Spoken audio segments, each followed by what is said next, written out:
আসসালামু আলাইকুম। আজকের অনলাইন ক্লাসে সবাইকে স্বাগত জানাচ্ছি। আজকে আমরা গুরুত্বপূর্ণ একটি টপিক নিয়ে আলোচনা করব, যেটা গত ক্লাসেও আমরা করেছিলাম, বস্তুর দ্বিমাত্রিক গতি। তো এই প্রশ্নটা আমাদের জন্য খুবই গুরুত্বপূর্ণ, যেহেতু এই প্রশ্নটা 2017 সাল, 2013 সাল, এমনকি 2011 সালেও জাতীয় বিশ্ববিদ্যালয়ের পরীক্ষা দিয়েছিল। তাহলে আমরা দেখা যাক, আরো একটা কথা বলে দিই, যেহেতু আমরা গত ক্লাসে যে প্রশ্নটা সমাধান করেছিলাম ওই প্রশ্নের মতো এই প্রশ্নটা আমি বলছিলাম হচ্ছে যে প্রতিটা টপিকের 2 বা 3টা ক্লাস করবে, তার বাকিগুলা প্রশ্ন এমনিতে সমাধান করতে পারবে, নিজে থেকে করতে পারবে। আচ্ছা, আমি এখানে দেখা যাচ্ছে একটি নির্দিষ্ট বিন্দু হতে কণার ব্যাসার্ধ, একটি নির্দিষ্ট বিন্দু হতে কণা। তাহলে আমি ধরে নিচ্ছি হচ্ছে, মনে করি একটি নির্দিষ্ট বিন্দু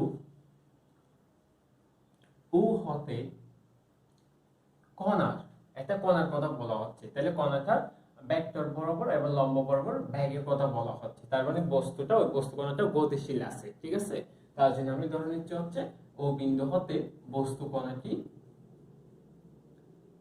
কণাটি টি সময়ে পি বিন্দুতে অবস্থান করে,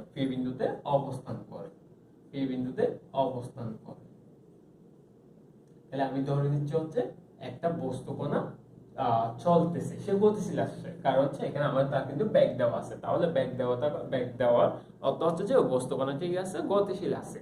তাহলে আমরা কি করব এখন? তাহলে আমি ধরে নিচ্ছি যে এই বস্তু কণাটা ও বিন্দু থেকে যাত্রা শুরু করে একটা নির্দিষ্ট সময় পর সে একটা বিন্দুতে অবস্থান করবে। তাহলে বিন্দুকে আমি ধরে নিচ্ছি একটা আর থিটা, বিন্দুটার পরিমাণ হচ্ছে কি আর থিটা, যেহেতু এখানে আমাকে ব্যাসার্ধ এবং থিটার কথা বলা হচ্ছে, কারণ হচ্ছে ব্যাসার্ধ ভেক্টর বরাবর, ঠিক আছে। এটা গতিশীল হচ্ছে কি বরাবর? ব্যাসার্ধ ভেক্টর বরাবর এবং লম্ব বরাবর। তাহলে আমরা আর দ্বারা ব্যাসার্ধকে বুঝি, আর লম্ব বলতে কোণের পরিমাণকে বোঝানো হচ্ছে, কেমন কি থিটা দ্বারা আমরা কাকে বুঝি? কোণের পরিমাণকে বুঝে থাকি। আচ্ছা, এখন তাহলে আমরা দেখি, আমরা জানি হচ্ছে ব্যাসার্ধ ভেক্টর বরাবর ব্যাগ, এখানে কি দেওয়া আছে? ব্যাসার্ধ ভেক্টর বরাবর এবং লম্ব বরাবর ব্যাগ দেওয়া আছে। তাহলে আমরা গত ক্লাসে দুইটা সূত্র শিখেছিলাম, একটা হচ্ছে ব্যাসার্ধ বরাবর ব্যাগ আর একটা হচ্ছে ব্যাসার্ধ ভেক্টরের লম্ব বরাবর ব্যাগ। তাহলে আমরা এই দুইটা সূত্র অ্যাপ্লাই করব। আমরা লিখতে হচ্ছে ব্যাসার্ধ বরাবর বস্তু কণাটির ব্যাগ না লিখে সরাসরি আমরা ব্যাগ লিখি, ব্যাগ ইকুয়াল, আচ্ছা ব্যাগ সমান কি দেওয়া আছে? আচ্ছা, ব্যাগ সমান আমরা লিখতে পারি হচ্ছে dr/dt। আমরা এই সূত্রটা মুছতে পারবো। এরপর হচ্ছে এখানে ব্যাসার্ধ ভেক্টর বরাবর দিনে ব্যাসার্ধ ভেক্টর বরাবর ব্যাগ ইকুয়ালটা হচ্ছে dr/dt, ঠিক আছে। এরপর হচ্ছে ব্যাসার্ধ ভেক্টরের লম্ব বরাবর, আরেকটা হচ্ছে কি ব্যাসার্ধ বরাবর লম্ব বরাবর। আচ্ছা, লম্ব বরাবর ব্যাগ ইকুয়ালটা হচ্ছে r ইনটু d θ/dt, ঠিক আছে। এই দুইটা সূত্র আমি কিন্তু গত ক্লাসে বুঝিয়ে দিয়েছি, এবং এই সূত্রগুলো আমাদের অবশ্যই মনে রাখতে হবে। একটা হচ্ছে ব্যাসার্ধ ভেক্টর বরাবর আমাদের কি ব্যাগ কি হবে, আর একটা হচ্ছে ব্যাসার্ধ ভেক্টরের লম্ব বরাবর আমাদের ব্যাগ কি হবে, ঠিক আছে। তাহলে ইকুয়ালটা আমি লিখতে পারি, ইকুয়ালটা হচ্ছে আমাদের এখানে কিন্তু আমাকে দেওয়াই আছে, একটা হচ্ছে ব্যাসার্ধ ভেক্টর বরাবর ব্যাগের পরিমাণ এবং ব্যাসার্ধ ভেক্টরের লম্ব বরাবর ব্যাগের পরিমাণ। তাহলে আমি লিখে দিতে পারি হচ্ছে ল্যামডা আর, এখান থেকে সরাসরি। আর এটা হচ্ছে লম্ব বরাবর হচ্ছে কত? Mu theta. তাহলে 1 নং সমীকরণ, 2 নং সমীকরণ, ঠিক আছে। এখান থেকে আমরা কি করব? পদের সমীকরণটা বের করব। কার সমীকরণ বের করব? পদের সমীকরণটা বের করব। তাহলে আমি 2 নং সমীকরণ হতে পাই, 2 নং হতে আমরা কি পাচ্ছি? r ইনটু d θ/dt ইকুয়ালটা হচ্ছে মিউ থিটা। এখান থেকে কিন্তু আমাদের পদের সমীকরণটা বের হয়ে যাবে। এখানে দেখো তো, আমি এখানে r কি করব? r এর সাপেক্ষে থিটাকে অন্তরীকরণ করব। তাহলে আমি কি করব? d থিটা dr ইনটু কি করতে পারি?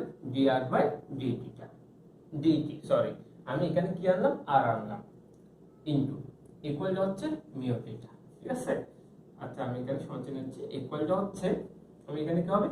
r into d θ/dr into, আচ্ছা বলতো এই যে dr বাই dt সমান আমরা কি পাইছি ল্যাম্বডা, তাহলে আমরা এখানে বসিয়ে দিই ল্যাম্বডা ইকুয়াল টু হচ্ছে মিউ টি। ঠিক আছে, তাহলে ইকুয়াল টু হচ্ছে আমাদের এখানে গুণ করলে কি হবে d theta by dr into r square lambda equal to হচ্ছে মিউ থিটা। ঠিক আছে, আমরা কি করব, চলো যেগুলো আমি এদিকে লিখতেছি।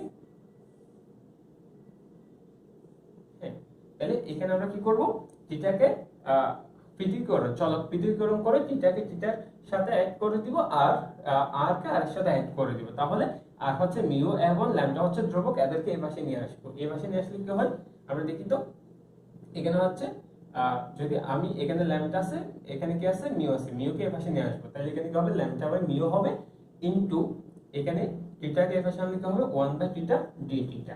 ঠিক আছে, পৃথকীকরণ করলে, চলক পৃথকীকরণ করলে থিটা থিটার সাথে অ্যাড হয়ে যাবে, আর যেখানে dr এর সাথে কি অ্যাড হয়ে যাবে, আর অ্যাড হয়ে যাবে, তাহলে dr টা এদিকে চলে যাবে, এখানে কি হয়ে যাবে আর স্কয়ার 1 বাই আর স্কয়ার হয়ে যাবে, এই পাশে পক্ষান্তর করলে আর স্কয়ার, এই পাশে 1 বাই আর স্কয়ার হয়ে যাবে, আর এদিকে dr নিচে না dr উপরে চলে যাবে। ঠিক আছে, আর যদি না বুঝো অবশ্যই কমেন্ট করে জানাবা। তাহলে এখানে ল্যাম্বডা বাই মিউ থাকলো ইনটু এটা কি হবে লন থিটা, কারণ হচ্ছে 1 by theta d theta equal to, আচ্ছা এখানে ইন্টিগ্রেশন করতে হবে। আচ্ছা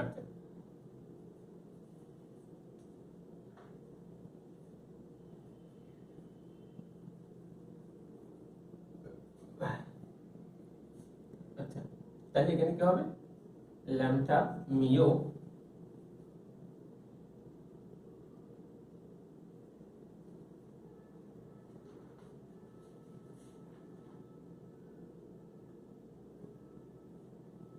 তাহলে এখানে 1 বাই থিটা ডি থিটা সমান কি হবে, আচ্ছা সরি এটাকে ইন্টিগ্রেশন করলে কি হবে, ইন্টিগ্রেশন করলে আমরা দেখতে পাচ্ছি হচ্ছে উভয় পক্ষ অন্তরীকরণ করলে আমাদের কি হবে ল্যাম্বডা মিউ দেখা যাবে, এটা হবে হচ্ছে লন থিটা হবে, আর এটা কি হবে, এটা হবে হচ্ছে r inverse 2 plus 1 by minus 2 plus 1।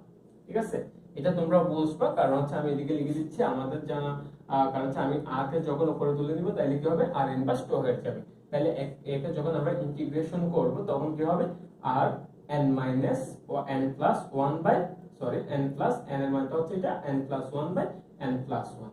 ঠিক আছে, এইভাবে লিখতে হয়, আমি সংক্ষেপে করে দিচ্ছি, ইকুয়াল টু হচ্ছে ল্যাম্বডা মিউ লন থিটা ইকুয়াল টু হচ্ছে এখানে হবে যে এখানে মাইনাস 1 বাই r হবে, কি হবে মাইনাস 1 বাই r হবে, তাহলে মাইনাস 1 বাই r হবে প্লাস কি হবে আমাদের এটা যদি আচ্ছা এদিকে কিভাবে দিচ্ছি, হ্যাঁ তাহলে প্লাস কি হবে আমাদের ইন্টিগ্রেশন ধ্রুবক নিতে হবে। ঠিক আছে, আমি একটা ধ্রুবক নিয়ে নিলাম, তাহলে এইটি হচ্ছে আমাদের কিসের সমীকরণ, পদের সমীকরণ, এটি হচ্ছে পদের সমীকরণ, পদের সমীকরণ। ঠিক আছে, তাহলে আমাদের একটা আনসার শেষ, এটা হচ্ছে আমাদের আনসার। আশা করি বোঝা গেছে, আর যদি কারো বুঝতে সমস্যা হয় অবশ্যই কমেন্ট করে জানাবা, তাহলে আমি পরবর্তীতে এটা বোঝানোর সুযোগ পাবো, দ্বিতীয় একটা ক্লাস নেওয়ার চেষ্টা করব।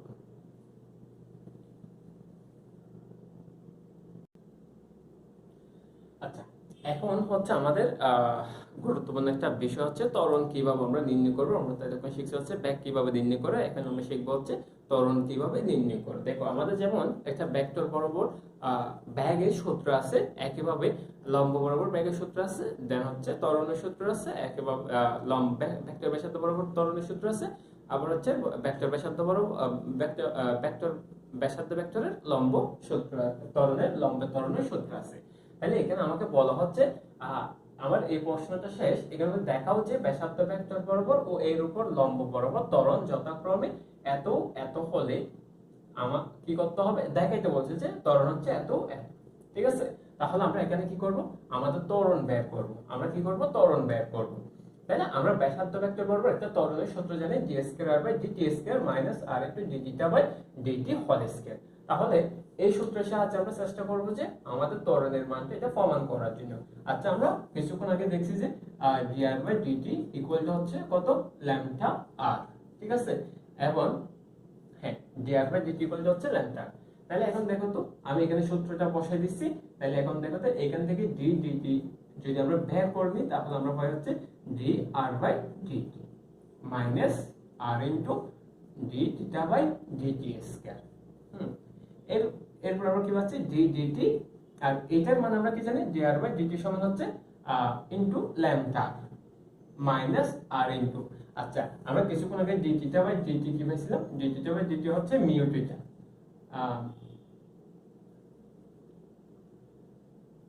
না আমি এখানে একটা কি পাইছিলাম, আচ্ছা আমরা পাইছিলাম হচ্ছে mu theta by r, mu theta by r পাইছিলাম, তাহলে আমি তার পরিবর্তে এখানে লিখে দিই মিউ থিটা বাই আর। তোমরা এর আগে যে আনসারটা করেছি সমাধান করেছি সেটা দেখলে বুঝতে পারবে যে আমরা আমাদের এই দুইটা মান ছিল, ঠিক আছে। আমি এই দুইটা মানের পরিবর্তে মানগুলা বসাই দিচ্ছি, তাহলে আমরা পাচ্ছি হচ্ছে ডি ডি থিটা এখানে হচ্ছে ল্যামডা আর মাইনাস এখানে কি হবে আর ইনটু এখানে হচ্ছে, আচ্ছা হ্যাঁ আচ্ছা এখানে আমি একসাথে এই কাজটা সেরে নিই, এখানে আমরা যদি ল্যামডা ধ্রুবকটা নিয়ে আসি তাহলে এখানে পাচ্ছি হচ্ছে dr বাই dt, ঠিক আছে। এখানে ল্যামডা যেহেতু ধ্রুবক সেটা আমি সামনে নিয়ে আসলাম, তাইলে এখানে কি হবে r এর সাথে গুণ হবে dr বাই কি হবে dt হবে মাইনাস r ইনটু এখানে হবে mu square dt square by r square, ঠিক আছে। তাহলে lambda equal to dr by dt সমান আমরা কি পাইছি dr বাই dt সমান হচ্ছে ল্যামডা আর মাইনাস হচ্ছে এখান থেকে আর বাদ দিলে কি থাকে r থাকে, তার মানে হচ্ছে mu square dt square by r, তাহলে ইকুয়ালটা হচ্ছে lambda square r minus mu square dt square by r। তাহলে এখন দেখো তো আমাদের ত্বরণটা বের হয়ে গেছে, ব্যাসার্ধ ভেক্টর বরাবর আমাদের ত্বরণের সাথে এটা মিল আছে কিনা, তার মানে এটা লিখতে পারো হচ্ছে দেখানো হলো, লিখা যায় হচ্ছে দেখানো হল, এটা হচ্ছে আমাদের आंसर। তাহলে আরো একটা आंसर হয়ে গেল, আরেকটা হচ্ছে আমাদের কি করতে হবে এর উপর লম্ব বরাবর ত্বরণটা বের করতে হবে। তাহলে আমরা এটা শেষ, এটার পর আমরা কি করব এর উপর লম্ব বরাবর ত্বরণ নির্ণয় করব। আমরা এটা সূত্রটা অ্যাপ্লাই করে সেম এইভাবে কাজ করলে আমাদের आंसरটা চলে আসবে। আচ্ছা এখন দেখো, এখন আমরা কি করব ব্যাসার্ধ ভেক্টরের লম্ব বরাবর ত্বরণ বের করব। আমি এখানে সূত্রটা লিখে দিয়েছি, এই সূত্রটা তোমরা একটু মুখস্থ করার চেষ্টা করবে কষ্ট করে। এই সূত্রটা যদি তোমরা মুখস্থ না করো তাহলে তোমাদের এগুলো করতে একটু সমস্যা হয়ে যাবে। চেষ্টা করবে যে ব্যাসার্ধ ভেক্টর বরাবর ব্যাগ, ব্যাসার্ধ ভেক্টর লম্ব বরাবর ব্যাগ, এর হচ্ছে ব্যাসার্ধ ভেক্টর বরাবর ত্বরণ এবং ব্যাসার্ধ ভেক্টরের লম্ব বরাবর ত্বরণটা যে সূত্রগুলো আছে সেগুলো মুখস্থ করবে। তোমরা যদি সূত্রগুলো মুখস্থ করো তাহলে তোমাদের এই ম্যাথগুলো করতে খুব একটা সমস্যা হবে না। তাহলে আমরা হ্যাঁ কিছুক্ষণ আগে আমরা পাইছিলাম হচ্ছে এখানে dr by dt equal to হচ্ছে ল্যামডা আর, এরপর হচ্ছে dt by dt equal to আমরা পাইছি হচ্ছে মিউ থিটা বাই r, ঠিক আছে। আমরা এই দুইটা মান একটু এখানে রাখবো, তাহলে 1 বাই r এখানে কি হবে d থিটা বা sorry d by dt into r square, এখানে d থিটা বাই dt এর মানটা আমরা কত পাইছিলাম, আমরা পাইছিলাম হচ্ছে mu theta by r, mu theta by কি হবে r হবে, এখানে r আর বাদ যাবে তাহলে কি হয় 1 বাই r হবে d dt হবে, এখানে হচ্ছে আমাদের r মিউ থিটা। তাহলে এখন দেখা যাক 1 বাই r এখানে কি, এখানে আমাদের যেহেতু মিউ হচ্ছে ধ্রুবক তাহলে মিউ চলে আসবে, তাহলে আমি উপরে এখানে লিখে দিই mu by r d dt by হচ্ছে r থিটা, ঠিক আছে। এখন আমরা এটা ইউবি যদি চিন্তা করি বা ইউবি চিন্তা করলে তাহলে আমাদের এখানে কি করতে হবে ইউবি সূত্রটা অ্যাপ্লাই করতে হবে।